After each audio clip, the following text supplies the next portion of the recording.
Before you can start using your task management module and automate your flows, you will need to create your team.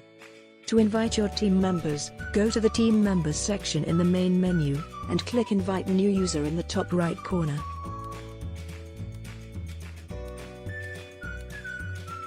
Then enter their email address, and choose a default role from the drop-down list. You will still be able to edit that role later if necessary.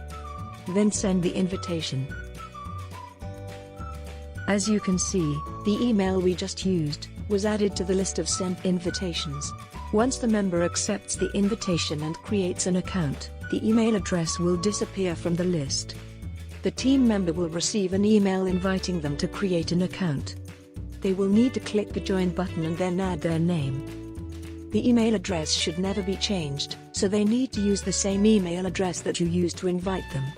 Then they need to create a password and accept the terms of service of the Property Manager modules before they can register the account.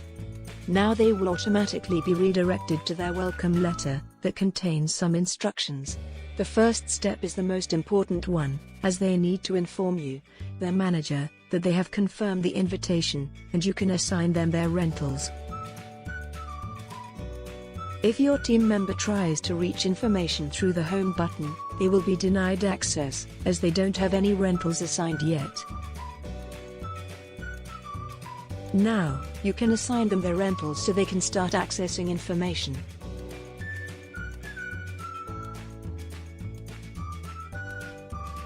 In case you would like to give a team member specific permissions in addition to those included by default in their role, you can manage these via the section Permissions.